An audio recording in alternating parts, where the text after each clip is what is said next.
In 2008, I created and organized my first ghost walk of Bandung, probably also the first one in the city. To my surprise, it became phenomenal. My first ghost walk drew a huge number of participants, about 250 people. Surprises followed in the following years.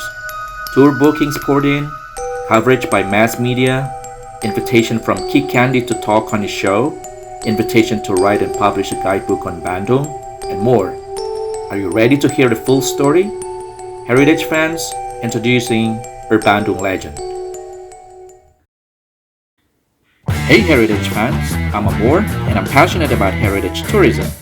Through my videos, I will share with you my exploration of heritage sites and heritage tourism, mostly in my home country, Indonesia, and occasionally in other countries. Here's one of my stories. Bandung is my birth city and it inherited a large number of sites and buildings, particularly from the Dutch colonial era. Many of them were built during Bandung's golden age, from the 1920s through the 1930s, after the colonial Dutch administration decided to relocate the capital from Batavia, now Jakarta, to Bandung in 1917, which is about 120 kilometers through toll road today. Many of the buildings still stand elegantly. However, some of them are haunted, as some local community members believed or said. Tonight, I'll take you on Bandung Legend, or UL, a tour of Bandung's haunted sites and buildings. Our UL begins at the 5th Senior High School. The building was built in 1916 and has always been a high school since its foundation. It was initially intended for Dutch students and kids of native noble families. Halo Mas, Halo Dev. kita lagi di mana nih sekarang? Oke, kita sekarang sedang di Bandung. Malam ini saya sedang berkunjung ke Bandung. Dan tepatnya saya berdiri di depan satu gedung sekolah, yaitu SMA 5. Kita mau apa nih di sini? Oke, sebetulnya malam ini saya ingin nostalgia sedikit. Jadi 10 tahun yang lalu kurang lebih saya bikin jalan-jalan urban legend di Bandung. Atau nama plesetannya Bandung Legend, karena urban legendnya ada di Bandung gitu. Dan sudah lama sekali saya tidak ke Bandung dan trace back urban legend trail. Dan malam ini saya rasanya kok pengen jalan-jalan ya gitu. Dan kita malam ini akan mulai di titik pertama seperti dulu 10 tahun yang lalu, kurang lebih 10 tahun yang lalu kita mulai di bangunan SMA 5 ini. Oke, kita mulai sekarang aja. Ya. Mas, boleh diceritakan ada urban legend apa nih di sini? Ya, jadi di sini ada satu cerita yang dikenal oleh masyarakat Bandung, yaitu terkait dengan Nancy. Jadi Nancy ini diperkirakan adalah salah satu siswi yang pernah sekolah di bangunan ini pada zaman Belanda dulu. Dan cerita klasiknya adalah Nancy ini jatuh cinta dengan pemuda lokal, ya, maksudnya orang Indonesia, akan tetapi karena zaman itu masih dianggap tabu ya untuk orang Belanda menjalin hubungan dengan warga pribumi, maka tidak disetujui oleh orang tuanya, dan itu membuat Nancy patah hati, frustrasi, sehingga akhirnya Nancy tidak kuat dan bunuh diri gitu. Sejak saat itu cerita Nancy menjadi sangat melegenda, dan secara dari generasi ke generasi cerita itu terus ada ya, eksis turun temurun begitu. Nah, kebetulan malam ini hujan dan kita ingin jalan-jalan dengan tema urban legend, jadi sangat mendukung ya gitu. Dan ini membawa saya ke masa lalu, ke 10 tahun yang lalu ketika saya membuat tour urban legend ini ya. Saat itu juga ada masa-masa di mana hujan. Kalau gitu mungkin kita jalan dulu ya, kita lewat jalan setapak ini. Buat saya ini nostalgia nih. Yuk.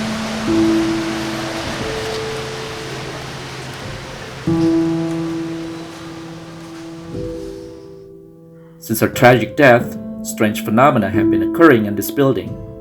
Two of the most infamous ones are the sound of piano playing at nights and the apparition of a blonde girl in white gown, believed to be Nancy, standing behind one of the facade windows. Ceritanya Nancy itu biasanya suka ada di mana nih Mas? Oke, jadi kalau menurut pandangan orang-orang yang bisa, itu Nancy itu biasa menampakkan diri di bagian tengah lantai 2 atau balkon ya. Nggak ada balkon sih, cuma maksudnya jendela ya, jendela di lantai 2 gitu. Nah, kalau menurut orang-orang yang bisa, Nancy itu tampangnya seperti gadis Kaukasia ya, kulit putih atau mungkin noni Belanda gitu ya, pakai baju warna putih juga, karena warna putih itu dulu adalah warna favorit orang-orang Belanda yang ada di Hindia Belanda. Dan biasanya Nancy ini juga suka melambaikan tangan gitu. Jadi kalau ada orang-orang yang memang sedang ikut tour seperti urban legend dulu, itu dia suka jadi pusat perhatian gitu ya. Nah, walau alam ya. Who doesn't have goosebumps by only hearing this? Our second stop is Rumah Kentang, or the Potato House. It is an old residential house that was renovated and turned into a restaurant as it is now. Before that, it was in a derelict condition. The windows and the doors were always shut, the lights were minimum, and plants grew untrimmed in its yard, making the house look dim and mysterious at nights. Sekarang kita ada di mana nih, Mas? Oke, sekarang kita ada di pemberhentian nomor 2 dalam Urban Legend Trail kita malam ini. Dan ini adalah legenda Rumah Kentang. Tadinya mau ngomong gini, The Legendary Rumah Kentang. Di Rumah Kentang ini ceritanya ada apa nih, Mas? Oke, jadi kalau menurut cerita yang berkembang di masyarakat Bandung, di rumah ini tuh dulu ada semacam perhelatan, lalu ada masak-masak dan termasuk juga masak kentang dalam kuali yang sangat besar dengan air yang mendidih. Dan ketika entah siapa itu ya, mungkin salah satu pekerja yang ada di rumah ini menggendong anak, dan pada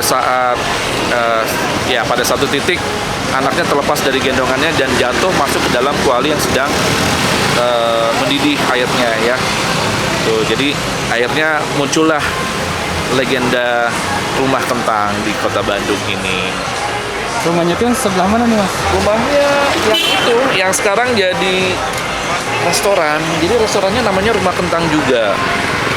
Nah, dulu kondisinya tidak seperti ini. Mungkin nanti kita bisa lihat foto lama ya.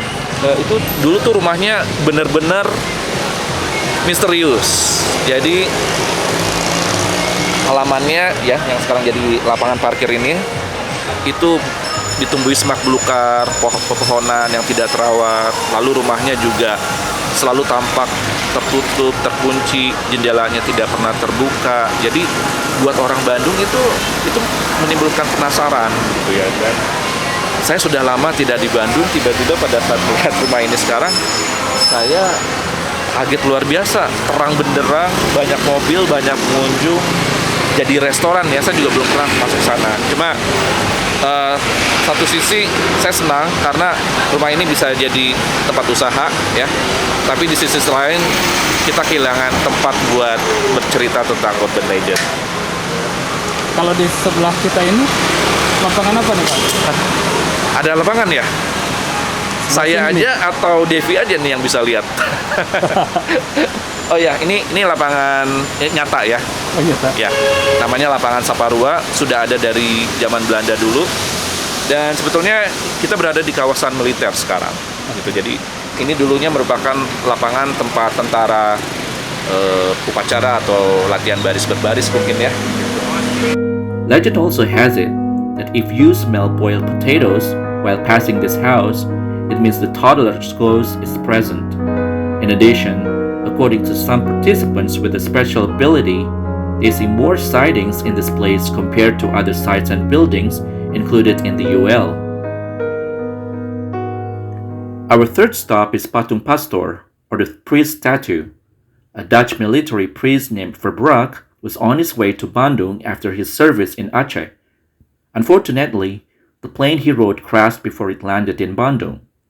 To honor his service, his statue was erected in this Maluku Park. Kita sedang ada di mana nih, Mas? Oh, oke. Kita sekarang ada di poin ketiga Urban Legend Trail kita malam ini. Jadi teman-teman bisa lihat ada patung pastor ya. Patung pastor ini didirikan untuk mengenang jasa beliau. Jadi beliau ini adalah Verbraek, Pastor Verbraek. Beliau adalah pastor militer yang dikirim oleh pemerintah Hindia Belanda ke Aceh ya saat itu. Lalu konon ya beliau tewas dalam kecelakaan pesawat ya yang terjadi tidak jauh dari kota Bandung. Legend has it that when you pass this park and look at the statue's eyes, they will stare back at you and follow your movement. Some people even admitted they saw the statue's head nodded. Jadi ceritanya di patung ini tuh ada apa nih, Mas? Ya, jadi kalau menurut orang Bandung, pada saat kita lewat jalan ini, lalu kebetulan melihat kepala dari patung pastor ini, itu konon kepalanya itu ikut nengok dan matanya ikut melihat ke arah mana kita pergi gitu. Setiap hari atau hanya malam saja, Mas? Nah, kalau itu tidak ada info, jadi ya ceritanya sih lebih banyak malam ya gitu. Jadi kalau misalnya kebetulan lewat jalan ini naik motor misalnya, terus kebetulan kita lihat kepala pastor ya kepalanya ikut. Kalau lokasinya sendiri itu ada di mana nih? Nah, ini adalah Taman Maluku. Jadi tidak jauh sebetulnya dari lokasi Rumah Kentang ya. Di sini kebetulan memang banyak taman ya karena dulu daerah militer. Jadi banyak bangunan militer dan banyak juga taman-taman. Dan sekarang kondisinya sangat berbeda juga dengan pada saat dulu ya, waktu saya bikin Urban Legend Tour. Sekarang sudah bagus tamannya, lalu ada penerangan juga, lampu, jadi terang. Kalau dulu gelap gitu, jadi suasananya benar-benar mendukung ya, gitu, gelap sekali gitu. Jadi kita juga nggak bisa lihat patung pastornya. Sekarang udah ya ada, kalau saya bilang positif lah ya, jadi lebih bagus tamannya, lebih terang juga seperti itu. Our last stop is Ambulance Bahu Reksa, or the Bahu Reksa Ambulance. Sekarang kita ada di lokasi apa nih, Mas? Oke, sekarang kita ada di lokasi keempat. Ini adalah bekas rumah dengan ambulans Bahu Reksa yang sangat terkenal itu. Tapi tampaknya sekarang sudah ditembok ya. Sudah diberi pagar, bahkan ya bukan pagar lagi sih, tembok ya. Mungkin akan direnovasi. Dulu di sini ada ambulans. Jadi ceritanya ambulans ini dibawa untuk mengangkut satu keluarga yang dulu pernah tinggal di sini. Lalu konon dihabisi oleh perampok dan jasadnya dibawa ke rumah sakit Hasan Sadikin. Tapi pada keesokan harinya si ambulans itu sudah tidak terparkir lagi di rumah sakit tersebut, dan setelah dicari ternyata ambulans itu ada di sini. Dan kejadian itu berulang kali terjadi terus dan sampai akhirnya ambulans itu dibiarkan tinggal di sini gitu. Sampai saya bikin Urban Legend tahun 2012 kalau tidak salah, terakhir itu ambulansnya masih ada. Jadi ambulans tua, bentuknya seperti VW Kombi, warna putih, tapi ukurannya lebih kecil dan sudah sangat usang ya, besi-besinya sudah berkarat, jadi menambah aura horor ya, kayak seperti itu. Ya sayangnya sekarang sudah ditembok, jadi kita tidak bisa melihat lagi rumahnya, tapi saya yakin ini rumahnya. Saya sendiri nggak yakin, tapi saya yakin saya pikir ini sepertinya tempatnya. Ini kita ada di Jalan Bahu Reksa. Ya. Ada info ambulannya sekarang di mana nih, Mas? Nah, saya belum tahu nih. Jadi saya sudah lama sekali tidak di Bandung ya, dan saya ketinggalan banyak berita. Kalau misalnya teman-teman tahu sekarang ambulansnya ada di mana, boleh tulis di komentar gitu ya, info kita. Terima kasih. By definition, urban legend is a genre of folklore comprising stories circulated as true, especially as having happened to a friend of friend or family member, often with horrific or humorous elements. These legends can be entertaining, but often concern mysterious peril or troubling events, such as disappearances and strange objects. Urban legends are most often circulated orally, can be spread by any media, including newspapers, mobile news apps, email, and social media. Some urban legends have passed through the years with only minor changes to suit regional variations. The UL you just heard of this walk happen to be ghost stories associated with heritage sites and buildings. I initially organized UL to introduce heritage sites and buildings in Bandung, but through an alternative way, taking people on a trail and retelling them the ghost story associated with these sites and buildings. Storytelling and entertainment became the main product of this walk, oftentimes supported by certain costumes and instruments such as ropes and lanterns, as well as voice intonations. Terus ngomong-ngomong, kenapa saya pegang ini? Untuk membantu biar muka saya tetap kelihatan dan ada efek-efek urban legend juga. Jadi saya pakai flashlight dari handphone saya. Ya gimmick lah. Dulu waktu saya bikin urban legend dengan tim saya, kita juga pakai beberapa gimmick. Misalnya kita bawa lentera, lalu kita pakai jubah juga ya, jubah seperti pakaian Dracula begitu, dan kadang-kadang seperti ini juga digunakan gitu untuk menambah atmosfer ya, ambience gitu, suasana ya.